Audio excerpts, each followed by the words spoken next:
കൊല്ലം ജില്ലയിലെ പോലീസ് ഉദ്യോഗസ്ഥരുടെ WhatsApp, Telegram group വിവരങ്ങൾ ശേഖരിക്കാൻ ഉത്തരവ്. Kollam city police commissioner Kiran നാരായണനാണ് സർക്കുലർ ഇറക്കിയത്. പോലീസ് ഉദ്യോഗസ്ഥർ അഡ്മിനോ മെമ്പറോ ആയ സോഷ്യൽ മീഡിയ ഗ്രൂപ്പുകളുടെ വിവരങ്ങൾ ശേഖരിക്കാനാണ് നിർദ്ദേശം. വിവരങ്ങളുമായി മനോജ് ചേരുന്നുണ്ട് കൊല്ലത്തു നിന്നും. മനോജ്, ഇത് പൊതുവായി പോലീസിന് ഈ സമൂഹ മാധ്യമങ്ങളിൽ നിയന്ത്രണം ഏർപ്പെടുത്തുന്നതിനെ കുറിച്ച് സർക്കാർ ആലോചിക്കുകയുണ്ടായി. അതിന്റെ ഭാഗമായിട്ടാണ് ഇത്തരത്തിൽ ഒരു ഉത്തരവ് പുറത്തു വന്നത് എന്നാണ് മനസ്സിലാക്കുന്നത്. ഈ സർക്കുലറിൽ എന്തെല്ലാം കാര്യങ്ങളാണ് പറയുന്നത്? തീർച്ചയായും നീലിമ, കൊല്ലം സിറ്റി പോലീസ് കമ്മീഷണർ കിരൺ നാരായണനാണ് ഈ സർക്കുലർ പുറത്തിറക്കിയിട്ടുള്ളത്. ജില്ലയിലെ പോലീസ് ഉദ്യോഗസ്ഥരുടെ വാട്സപ്പ്, ടെലഗ്രാം ഗ്രൂപ്പ് വിവരങ്ങളാണ്. അതായത് പോലീസ് ഉദ്യോഗസ്ഥർ അഡ്മിനോ മെമ്പറോ ആയിട്ടുള്ള സോഷ്യൽ മീഡിയ ഗ്രൂപ്പുകളുടെ വിവരങ്ങൾ ശേഖരിക്കാനാണ് നിർദ്ദേശം.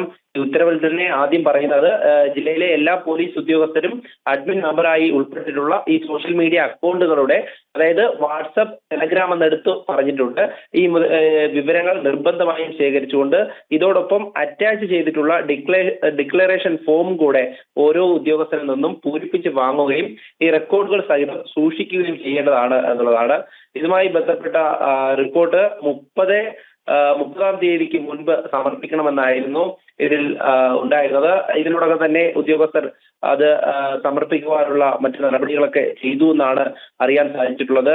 അഡീഷണൽ SP, ACPമാർ, SHOമാർ എന്നിവർക്കാണ് ഈ കമ്മീഷണറുടെ നിർദ്ദേശം. കൃത്യമായും പോലീസ് ഉദ്യോഗസ്ഥരുടെ ഈ സോഷ്യൽ മീഡിയ ഉപയോഗം അടക്കം നിയന്ത്രണ വിധേയമാക്കുവാൻ വേണ്ടിയിട്ടാണ് ഈ ഒരു നിർദ്ദേശം നൽകിയിട്ടുള്ളതെന്ന് മനസ്സിലാക്കാം.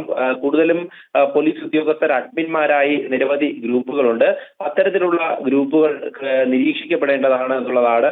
എന്തായാലും ഈ കമ്മീഷണറുടെ ഉത്തരവ് എല്ലാ ഉദ്യോഗസ്ഥരും പാലിക്കണമെന്നുള്ള കർശന നിർദ്ദേശമാണ് നൽകിയിട്ടുള്ളത്. ഇതോടൊപ്പം തന്നെ മറ്റ് നിർദ്ദേശങ്ങളും ഈ ഉത്തരവിലുണ്ട്. ക്രൈം കേസുകളുമായി ബന്ധപ്പെട്ട് പിടിച്ചെടുത്തതും കസ്റ്റഡിയിലുള്ളതുമായിട്ടുള്ള വാഹനങ്ങളുടെ വിവരങ്ങളും, അതോടൊപ്പം തന്നെ അവകാശികളില്ലാത്ത വാഹനങ്ങളെയൊക്കെ പട്ടിക നൽകണമെന്നുമൊക്കെ നിർദ്ദേശം ഈ ഒരു ഉത്തരവിലൂടെ നൽകിയിട്ടുണ്ട്. എന്തായാലും ഇതിൽ പ്രധാനപ്പെട്ട നിർദ്ദേശം, ആദ്യത്തെ നിർദ്ദേശം ഇത് തന്നെയാണ്. വാട്സപ്പ് ഗ്രൂപ്പുകളും ടെലഗ്രാം ഗ്രൂപ്പുകളും അത് നിരീക്ഷിക്കപ്പെടണം. അതിന്റെ കൃത്യമായിട്ടുള്ള വിവരങ്ങൾ നൽകണമെന്നുള്ളത് തന്നെയാണ്.